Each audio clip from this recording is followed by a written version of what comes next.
मध्य प्रदेश में जिस तरह से आईएएस सहित अन्य जिम्मेदार अधिकारी सरकार के नुमाइंदे होकर काम कर रहे हैं, वह देश की आज़ादी के बाद पहली बार ऐसा हो रहा है। यह आरोप लगाया पूर्व केंद्रीय कार्मिक मंत्री सुरेश कचौरी ने, जिन्होंने कहा कि एमपी सहित देश भर में अधिकारी पार्टी कार्यकर्ताओं की तरह व्यवहार कर रहे हैं। उधर चुनावी साल नजदीक आते ही प्रदेश भर में विभिन्न समाज, जाति, धर्म, वर्ग और अन्य सामाजिक संगठन लगातार सरकार पर दबाव बना रहे हैं। इसके बाद पूर्व मंत्री पीसी शर्मा का बयान आया, जिसमें उन्होंने कहा कि यह सरकार का फेल्यूर है, जिसकी वजह से लोग धार्मिक भावों से लेकर अन्य स्थल, धर्म, जाति के संगठनों का सहारा ले रहे हैं। उधर योग आयोग का गठन होने के बाद इसके अध्यक्ष के तौर पर वेद प्रकाश शर्मा की जिम्मेदारी सौंपी गई, जिस पर शर्मा ने कहा कि वे योग को ग्रामीण स्तर तक पहुंचाने का प्रयास करते हैं। उधर आदिवासी सम्मेलन को लेकर कांग्रेस के विधायक लक्ष्मण सिंह के सलाह पर नरोत्तम मिश्रा का बयान आया, जिसमें उन्होंने कहा कि शुक्र है किसी का जमीन तो जिंदा है। इसके अलावा मौसम में एक बार फिर से बदलाव हुआ, जिसकी वजह से दिन और रात के तापमान में गिरावट का दौर शुरू हो गया है।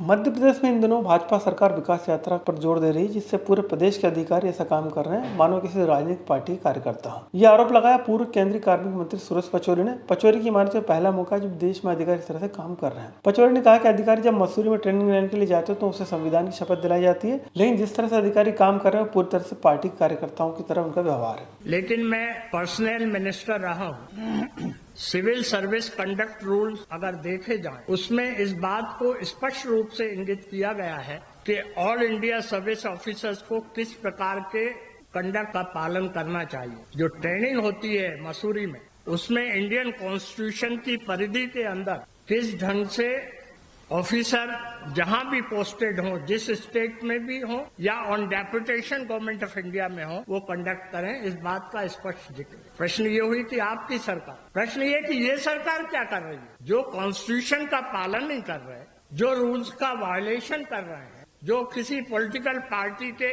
एजेंट के रूप में काम कर रहे हैं, उसमें कॉग्निजेंस स्वयं ही जो सरकार रहती, प्रश्न ये नहीं है कि किसकी सरकार है, उसको लेना चाहिए। मध्य प्रदेश में जिस तरह से करनी सेना, आदिवासी समाज सहित अन्य धर्म, वर्ग, समुदाय और जाति के लोग सवाल उठा रहे हैं, वह सीधे तौर पर सरकारी कार्यशैली पर सवाल उठा रहे हैं। यह कहना है पूर्व मंत्री पीसी शर्मा का, जो पत्रकार से चर्चा कर रहे थे। शर्मा ने कहा कि सरकार का फेल्यूर है, क्योंकि बेरोजगारी, महंगाई और महिलाओं पर अत्याचार में एमपी अव्वल है। सरकार का एक लाइन में फेल्यूर है, पहले 15 साल और फिर अभी ये 3 साढ़े 3 साल। जब सरकारें फेल होती हैं तो इस तरह की चीज़ें अपनी बात मनवाने के लिए, क्योंकि अगर सबकी बात मानी गई होती तो गोविंदपुरा में जो इतने बड़े बड़े तादाद में लोग इकट्ठे हुए, ये नहीं होते। योग आयोग के अध्यक्ष के तौर पर वेद प्रकाश शर्मा ने अपना पदभार ग्रहण कर लिया। इस मौके पर शर्मा ने कहा कि एमपी में योग की संभावना अपार है। ऐसे में अपना फोकस कस्बे, गांव और छोटे स्तर पर करना चाहते हैं, ताकि आम आदमी तक योग पहुंच सके। ऐसा विचार है, संकल्पना है कि ग्रामीण स्तर में, ग्राम पंचायत स्तर से लेकर शहरी क्षेत्रों में योग केंद्र स्थापित हों, योग कक्षाएं लगें।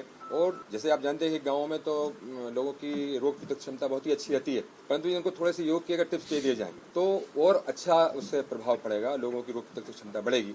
छत्तीसगढ़ में कांग्रेस आदिवासी सम्मेलन करने जा रही है। इसको लेकर एक लेटर विधायक लक्ष्मण सिंह के पास पहुंचा, जिसके बाद उन्होंने इस मामले में जाने से इनकार कर दिया और कहा कि उनकी बजाय हीरालाल अलावा को भेजा जाए। इसके बाद गृह मंत्री नरोत्तम मिश्रा का बयान है, जिसमें उन्होंने कहा कि किसी कांग्रेस का जमीर तो जिंदा है। बता दें, लक्ष्मण सिंह ने अब तक को मिले न्योते को यह कहकर टाल दिया कि यदि अलावा जाएंगे तो बेहतर तरीके से अपनी बात रख पाएंगे। चलो, किसी का तो जमीर जागा।